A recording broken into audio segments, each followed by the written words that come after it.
నేను by election Congress వాదిని, మొదటి నుంచి కాంగ్రెస్ పార్టీ కాబట్టి ఇక్కడ బై ఎలక్షన్ జరుగుతుంది కాబట్టి నేను వచ్చి ఇక్కడ ప్రచారానికి వచ్చాను, ప్రచారంలో తిరుగుతున్నాను. అంటే ఇప్పుడు మీరు ఆంధ్ర నాయకులు ఆంధ్ర నుంచి ఇక్కడికి వచ్చి ప్రచారం చేయడానికి గల ముఖ్య ఉద్దేశం ఏంటి అసలు? దేని ప్రణాళిక? మాది జాతీయ కాంగ్రెస్ పార్టీ అమ్మా. ఉమ్మడి రాష్ట్రంలో అందరూ తెలిసిన వాళ్ళు ఉన్నారు. ఇక్కడ ఈ ఖాళీగా ఎందుకు ఉండాలి? ఇక్కడ బై ఎలక్షన్ అవుతుంది, అంత ఫ్రెండ్స్ అందరు కనపడినట్టు ఉంటుంది, కలిసినట్టు ఉంటుంది, మాట్లాడేటట్టు సంతోషంగా వెళ్తామంటే ఇక్కడ కనెక్ట్ అయ్యాను. కరెక్ట్ గా మనం వెంటనే మన వెంకటయాదవ్ గారు రూమ్ అరేంజ్ చేసి అన్ని చేశారు. మరస్ట్ రోజునే క్యాండిడేట్ తో వెళ్ళాం. శ్రీకాకుళం ఏరియా వాళ్ళు ఎక్కువ ఉన్న ఏరియాలకు వెళ్ళాం. శ్రీకాకుళము, పార్థపురం, మా మన్యం జిల్లా, మా పాడేరు జిల్లా, మరి మాకు విజయనగరం జిల్లా, అనకాపల్లి జిల్లా, తూర్పు ఆ ఏరియా వాళ్ళందరూ ఇక్కడ నివసిస్తున్నారు. అంతే భవన కార్మికులుగా ఈ సినిమాల్లోని రాడ్ బెండర్స్ ఇటువంటి కార్యక్రమాల్లో ఇక్కడ నివసించి బతుకుతున్నారు. అప్పుడు ఏమండి, యోగం ఉన్నప్పుడు భోగం తప్పదండి. అతనికి గెలుపు ఇంకెవడ అడ్డలేరండి. ఎందుకంటే ఆంధ్ర నుంచి ఎంతమంది వచ్చారు? నేను ఒక్కడిని వచ్చి. నవీన్ యాదవ్ గారికి ఉన్న రిలేషన్ ఏంటంటే ఇంత ముందే పరిచయాలు ఉన్నాయా? నాకు పరిచయం లేవు. కాంగ్రెస్ పార్టీతో ఉన్న రిలేషనే. నాకైతే కాంగ్రెస్ పార్టీ రిలేషన్ తప్ప నవీన్ యాదవ్తో కానీ ఒక రోజులో పరిచయం అయిపోయింది. అంత ఫ్రెండ్స్. బట్టి గారు బాగా తెలుసు, సీతాగారు తెలుసు. అరే బై ఎలక్షన్ అవుతుంది, వెళ్ళి 2 ముక్కలు మాట్లాడి తప్పే ఉంది. ఇప్పుడు కాంగ్రెస్ పార్టీ అభిమానం అండి, ఉండలేము మేము. పదవి ఉన్నా పదవి లేకపోయినా కాంగ్రెస్ పార్టీ అభిమానం. కుర్రాడు వచ్చి చూస్తే కుర్రాడు ఆని ముత్యము బా తిరుగులేదు.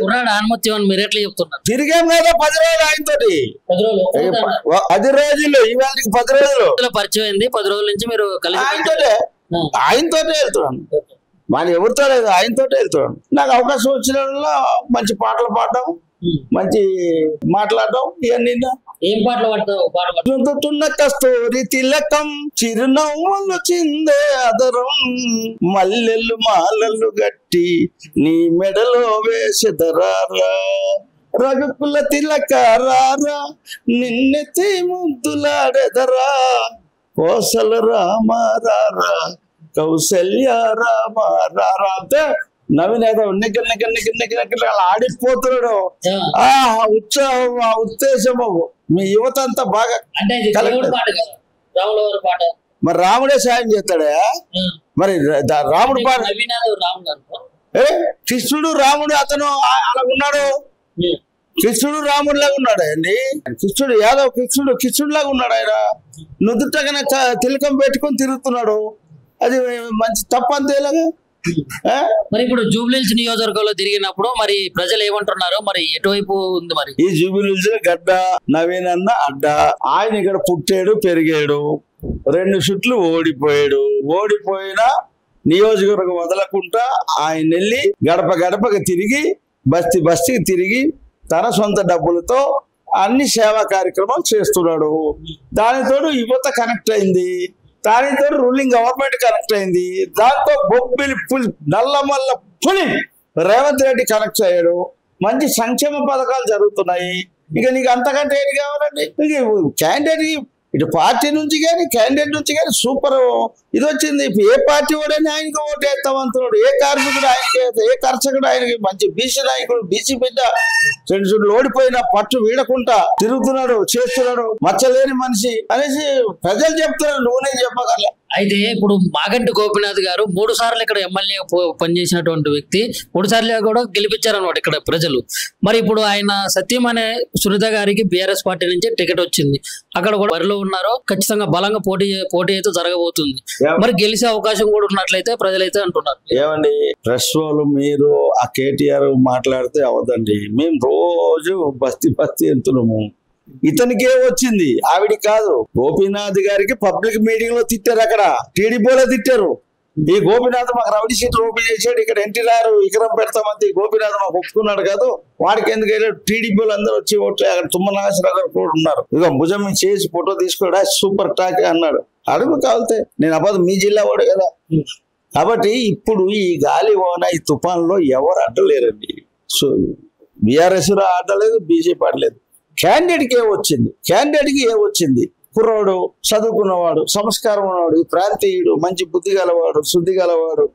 అరే అతను వెళ్తుంటే అలా అని పిలుస్తున్నారండి. మేము సైడ్ అయిపోతున్నాం. అంత పరిచయం ఉంది.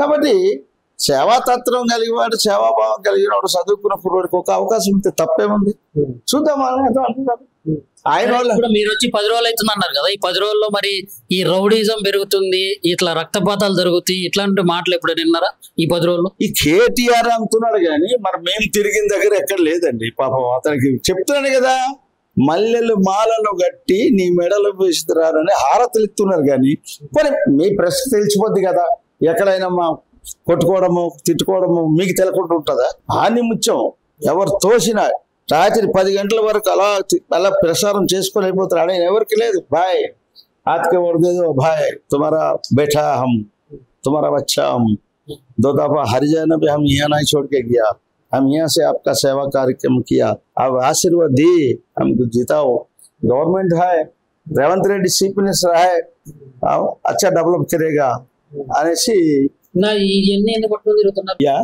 ఇప్పుడు నువ్వు అడిగావు కదా వీళ్ళు రౌడీలని వీళ్ళు దొంగలని. మరి రౌడీలు అయితే నీ పక్కన ఎందుకున్నారు? ఈ రౌడీలు అయితే నీ పక్కన ఎందుకు పెట్టుకున్నావు? నువ్వు కేసీఆర్ ముఖ్యమంత్రిగా ఉన్నప్పుడు వీళ్ళు రౌడీలు అయితే నువ్వు పక్కన ఎందుకు పెట్టుకున్నావు? అప్పుడు నీకు బాగా పనికొచ్చారా? ఇప్పుడు రౌడీలుగా కనబడుతున్నారా? పాస్పోర్ట్ బ్రోకర్లో నువ్వు ఇరికిపోయి ఇప్పుడు ముఖ్యమంత్రి అయ్యాన్ని తప్పించుకొని ఇప్పుడు ప్రజలంతా తీసుకెళ్ళి అక్కడ తోసారు, పడేశారు. నువ్వు నీ కడుపు మంట. ఒక బీసీ బిడ్డ జూబిలీస్ లో గెలిస్తే ఒక మంత్రి కూడా అయిపోతాడేమో. ఈ ఏరియాలో మమ్మల్ని బీఆర్ఎస్ వాళ్ళు తిరగనివ్వడు.